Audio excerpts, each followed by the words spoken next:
his country in France. We'll be back. Disturbing information relating to the private life of the French president has been the subject of newspaper headlines. CNN's Jem Biderman explains how the story of the new French president is being carried in mainstream media. Trierweiler at his side and Royale out in the crowd. He wins and the girlfriend becomes the first girlfriend of France. According to the authors, relationships between the two women were, how shall we put it, frosty? But then came the Ice Age. Ségolène Royal was trying to rebuild her political career by running for a seat in the National Assembly when Trierweiler took it upon herself to write a very public tweet supporting Royal's opponent. That unleashed a torrent of gossip and caused one writer to suggest that Hollande's management of his personal life says something about his character in general. We see a whole story, very dark and strange and weird, that comes back. So the French people got a bad feeling about it. They said, well, if he doesn't run his family, then how can he run the country? When asked about the tweet fallout, Hollande said private affairs should be handled in private and, quote, I've told the people close to me that they should accept this principle. Hollande has said nothing about the books. His supporters doubt he ever will, and that the president's personal life will have no effect on his ability to govern.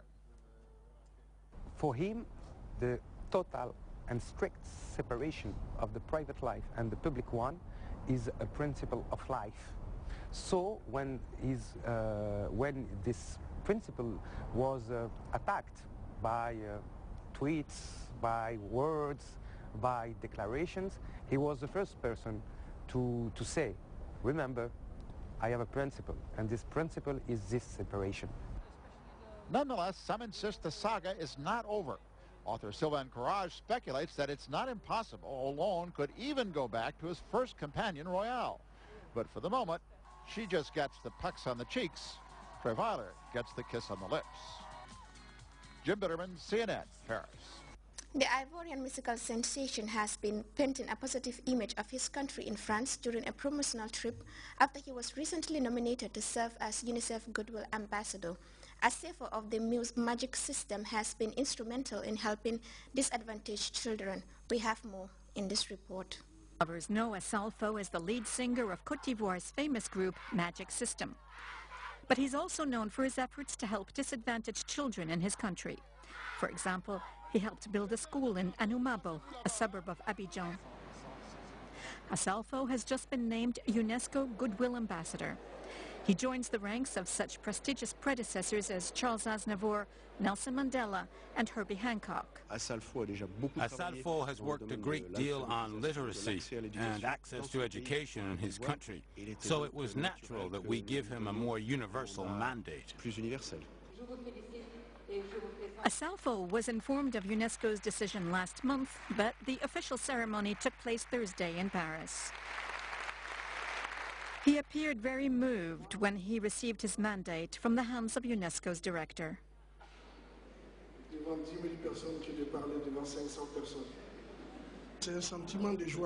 I feel joy and pride because when an institution as important as UNESCO names you and recognizes you, I think there is reason to be proud. It means all your actions have not gone unnoticed, and this was very important for me. I was more than satisfied. Even now, I'm still very moved. For Magic System, this honor acknowledges the work Asalfo has done for social justice and education for Côte d'Ivoire's youth, a battle they've been engaged in for a long time. The nomination comes at the right time to help us make people more aware and help us communicate better and build the basic infrastructure to help all children go to school. Everyone at UNESCO headquarters, including Côte d'Ivoire's First Lady Dominique Ouattara, were soon on their feet as Asalfo and Magic System played for the gathering. Mrs. Ouattara was accompanied by Côte d'Ivoire's Culture Minister. In all, a real tribute to a talented musician and his dedication to social justice. That's all we have time for on this edition of the Weekend Spectrum. Join us next weekend for a brand new edition of the program. Until then, I am Deku Madamba wishing you a pleasant weekend.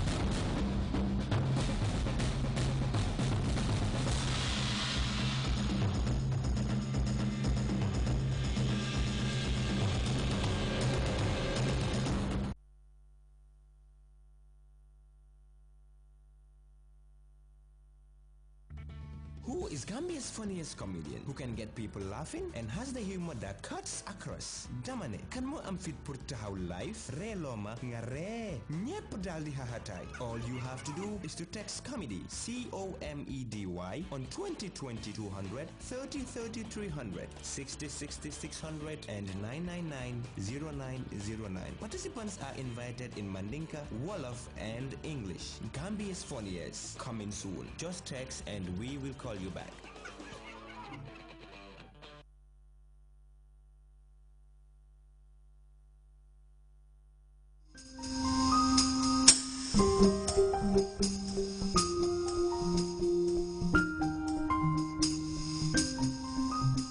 The Central Bank of the Gambia is in the process of modernizing the country's payments, clearing and settlement system infrastructure. The reforms, which came into effect on August 1, 2012, have radically overhauled the way the central bank and the 13 commercial banks in the country do business, especially the handling of cash, check clearing and securities settlement.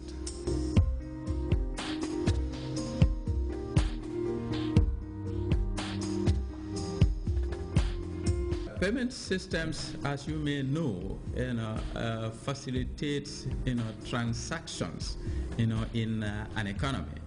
And therefore, the key objective of this modernization is to ensure that there is efficiency. Efficiency here can be interpreted in many forms, but essentially what the central bank hopes to achieve is to ensure that there is movement of funds at least cost. That is what efficiency is about. Movement of funds at least cost, but at the same time making sure that the funds get to the right beneficiary. This is what we hope to achieve in the banking system and the financial system of the country as a whole. But there are other related issues as far as the benefits are concerned.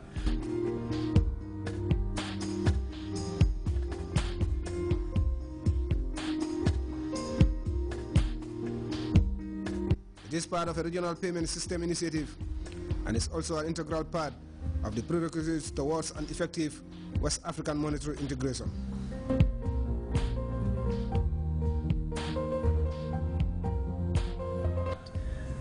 The West African Monetary Institute, which is based in Accra in Ghana, in collaboration with the Central Bank of the Gambia and other sister central banks, collaborated to implement what is called modern payment systems.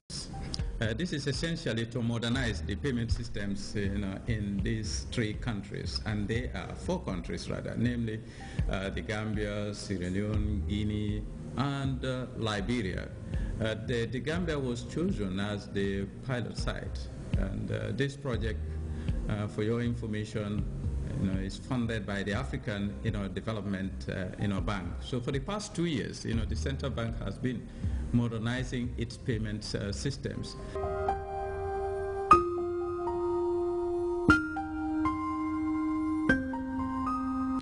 The new payment systems encompass a set of instruments and means generally acceptable in making payments, institutional and organizational framework governing such payments, and the operating procedures and communications networks used to initiate and transmit payment information from payer to payee, thereby transferring value from one to the other.